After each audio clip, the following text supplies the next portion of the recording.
मंच और समाजवादी पार्टी के राष्ट्रीय सचिव आबिद रजा ने अयातुल्लाह अली खामेनेई की शहादत पर दुख व्यक्त किया। उन्होंने कहा कि खामेनेई साहब ने जालिमों के सामने झुकने के बजाय शहादत को चुना, जो दुनिया के लिए एक सबक है। आबिद रजा ने अपने बयान में अमेरिका की नीतियों पर भी निशाना साधा। उन्होंने कहा कि कई देश दबाव में झुक जाते हैं, लेकिन साहस और सिद्धांतों पर अड़िग रहना ही असली नेतृत्व की पहचान है। उन्होंने अप्रत्यक्ष रूप से भारतीय जनता पार्टी पर भी टिप्पणी की और कहा कि मजबूत नेतृत्व वही है जो किसी भी दबाव के आगे ना झुके। आबिद रजा ने कहा कि ऐसे व्यक्तित्व अपने विचार और जज्बे के कारण लोगों के दिलों में जिंदा रहते हैं।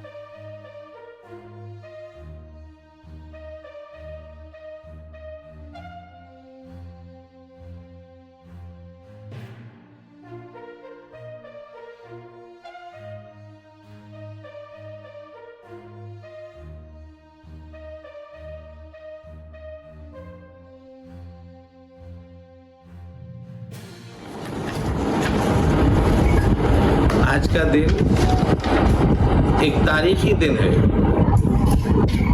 अयातुल्लाह खामेनेई साहब जो अब इस दुनिया में नहीं है,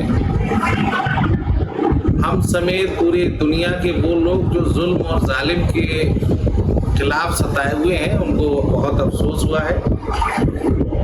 और इस जुल्म और जालिम के आगे न झुकना दुनिया के लिए एक सबक है।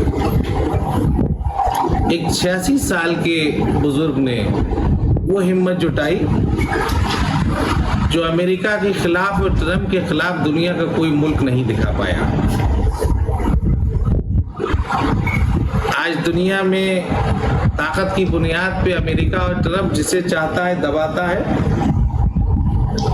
और जैसे चाहता है अपनी बात मनवाता है। और कुछ देशों के, कुछ मुल्क के लीडर ना चाहते हुए भी ट्रंप की और अमेरिका की बात मानने को मजबूर है।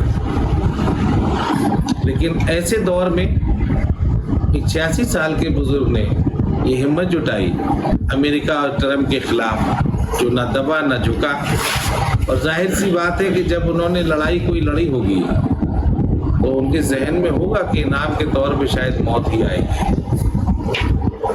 और अक्सर ये देखा गया है कि जब कोई ताकतवर के खिलाफ लड़ता है, क्योंकि ताकतवर आदमी जालिम भी हो जाता है, तो नुकसान एक ना एक दिन कमजोर का, चाहे फिजिकली हो चाहे आर्थिक हो, और अगर जंग बड़ी है तो उसके हिस्से में मौत ही आना तय होता है। तो वही हुआ। लेकिन इस बात का भी इतिहास गवाह है कि जिन्होंने जुल्मों की लड़ाई में अपनी शहादत दी है, वो उनके पीछे पूरी दुनिया रहती है। जिंदगी तो जीत लेते हैं जालिम लोग, लेकिन अपनी सोच नहीं जिता पाते। जो जुल्म की उनकी सोच है वो नहीं जीतती। जीतता वही है जो अपनी जिंदगी भी गंवा देता है। मौत की भी एक काट है कि लोगों के जहन में जिंदा रहना चाहिए। आज खामेनेई साहब इस दुनिया में नहीं रहे, लेकिन मुझे लगता है कि जब तक क़यामत आएगी, जब तक खामेनेई साहब का नाम रहेगा। इजराइल से प्रधानमंत्री जी का भी लौटना हुआ, इस घटना को कैसे देखते हैं? देखिए, मैं अभी अपनी बात पूरी कर लूँ। जो सर अल्लाह के और भगवान के आगे झुकते हैं, वो सर अल्लाह और भगवान किसी के आगे झुकने नहीं देते। और अगर हालात ऐसे बन जाए तो फिर वो उस सर को अल्लाह और भगवान अपने पास बुलाते हैं। दुनिया का ताकतवर मुल्क है अमेरिका, और इंसान जब किसी अमल की, अच्छाई की लड़ाई लड़ता है, कोई कौम अपनी उसूल की लड़ाई लड़ती है, तो उसके कौम के हिस्से में जनाजे आते हैं। बुज़दिल कौमें अपने घरों में छुप कर बैठ सकती हैं। तो मेरे हिसाब से आज तकलीफ, अफसोस, लफ्ज छोटे हैं।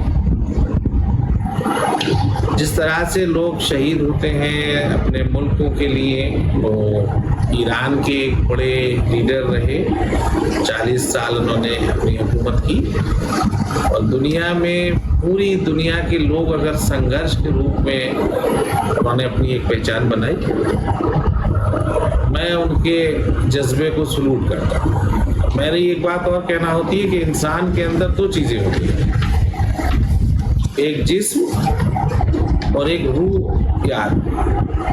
तो जिस्म तो ताकतवर बनता है ग़िज़ा, मतलब रोटी खाना, एक्सरसाइज, इन चीज़ों से, लेकिन रूह जो मजबूत होती है वो होती है आपकी आध्यात्मिकता से, आपके ईमान से, आपकी सच्चाई से, आपकी ईमानदारी से, आपके संघर्ष से। जुल्म के खिलाफ आप कितनी मजबूती से आवाज़ उठा सकते हैं, आप अल्लाह और भगवान की मखलूक की किस ईमानदारी से साथ खड़े हो सकते हैं, सामने ये ना देखें कि कितना बड़ा ताकतवर आदमी खड़ा है। तो उससे रूह और आत्मा मजबूत होती है। जिस्म से लोग ताकतवर बन सकते हैं लेकिन बहादुर नहीं बन सकते, लेकिन जिसकी रूह और आत्मा मजबूत होती है वो बहादुर होता है।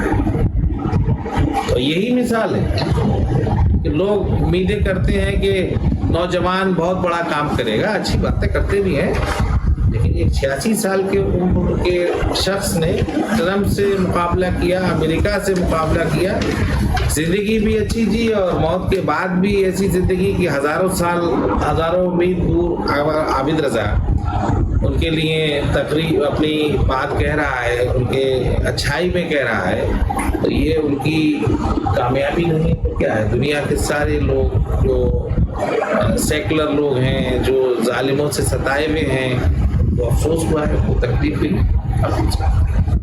ट्रंप ने, अमेरिका और इजराइल ने मिलकर ये हमला किया था ईरान पर। अभी कुछ दिन पहले इजराइल से प्रधानमंत्री की यात्रा वापस आई, वापस लौटे हैं वो। इस बात को किस तरीके से देखते हैं? कांग्रेस वगैरह ने काफ़ी आरोप लगा रहे हैं प्रधानमंत्री पर। देखिए, मुझे मरहूम आयतुल्लाह खामनेई साहब की शहादत का अफसोस है। मैं इस पे ही बात करूँगा, इस पे इस बात में कहने क्योंकि ईरान से बहुत अच्छे संबंध हमेशा हिंदुस्तान के रहे। देखिए, मेरा कहना मुनासिब नहीं है। भारत के बहुत सारे लोग ईरान में हैं। जी।